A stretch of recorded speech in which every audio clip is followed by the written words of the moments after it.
It's been a while. Greetings, every pony. I am Keyframe. I look at point A, point B, and everything in between. And I have a question for you. How has magic affected technology in Equestria? Or, more specifically, how has the inclusion of magic affected the advancement of technology in the MLP universe?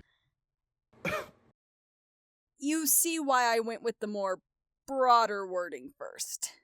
But seriously, if there was ever a better example of the trope anachronism stew, you don't have to look farther than the tech in My Little Pony, or lack thereof.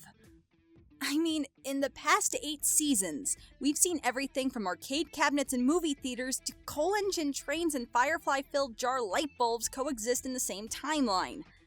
And it's especially hit its apex in the main attraction, where we have smoke machines, laser light shows, and controlled pyrotechnics. Not to mention the jumbotrons in shadow play and... oh, my brain hurts.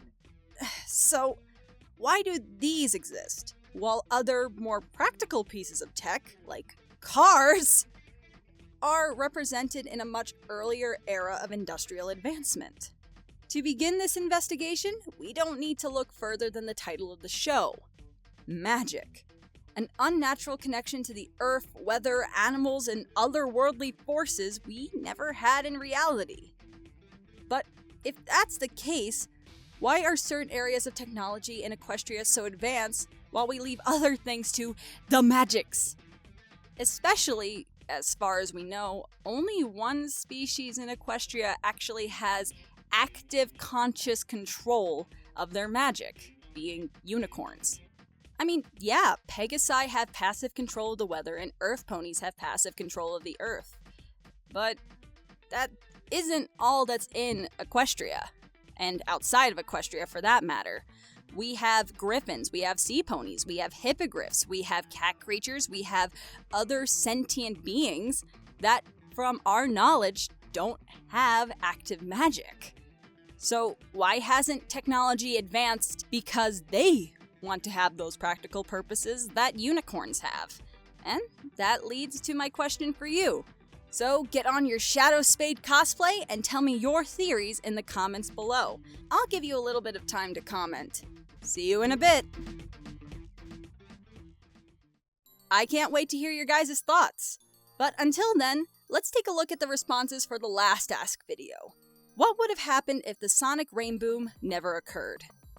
First of all, thank you ANY for your 19-line summary of the complete second act of the Season 5 finale. Very, very appreciated. Oh, and if you find a red spot on your forehead, it's probably just as it. But, real talk, what a coincidence that the finale answered certain concepts of the question, specifically how the entire land of Equestria would have changed.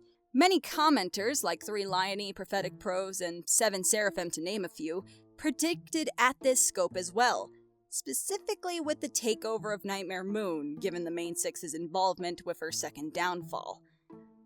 However, the finale didn't answer everything. As we can see in certain moments in the episode, the main six, even in altered timelines, gained the same cutie marks as before. But how did that occur? Well, a lot of you gave your theories. Many of you guys had similar thoughts about the main six's Rainboom-less lives. Twilight would become a researcher of magic or a librarian. Applejack would eventually return home, just at a much later time. Pinkie would have stayed on the rock farm. Rarity would only make non-stellar decent clothing designs. Fluttershy would research animals without knowing of her communicating abilities. And Rainbow Dash would still become a racer, just not at the same level we see in the series proper. Now, these are all practical and good enough stances on their own, but there were a few that stood out to me in the comments. One was part of a comment by Maricia Scruggs, whose idea of Rarity was very unique. Rarity would not have found the gems inside the boulder, to which her dresses would only be mildly impressive. However, one day she finds a Philly's teddy bear broken, and she patches it up, discovering her love for sewing, gaining a teddy bear cutie mark, and opening up a toy repair shop. I absolutely love this idea! Not only does it incorporate Rarity's inherent talent as a seamstress, it also shows her element very well, but in a more practical sense rather than the creative side we see in the show. Mr. JJ018 had a journal response that had a great theory about Applejack if she decided to stay with the oranges. Not only going into detail on how she would be an eternal blank flank, but also the impact on Apple Bloom and Big Mac, as the lack of AJ's presence would have affected the farm's output and the internal relationships of the Apple family. Imagine Bolt made a response video on the subject as well, which brought up the possibilities of Spike if Twilight never magically hatched him, with his egg being used for other purposes. Or simply being tossed away. And Spike becoming familyless once he finally hatches, which, given how long it probably takes for a dragon egg to naturally hatch, would be a very rude awakening. But the most standout theory to me was by Luna Corva, who had a headcanon for Pinkie Pie. Oh, Keyframe liking a Pinkie Pie headcanon, who would have guessed? Anyways, their headcanon was that the Pie parents would discover that Pinkie's attitude wasn't just the normal sardonic behavior of the Pies, but that she was really depressed on the rock farm.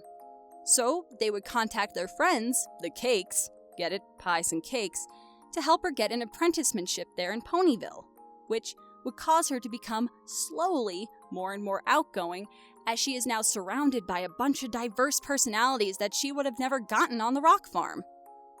To me, that's actually a really great way for Pinkie to become Pinkie.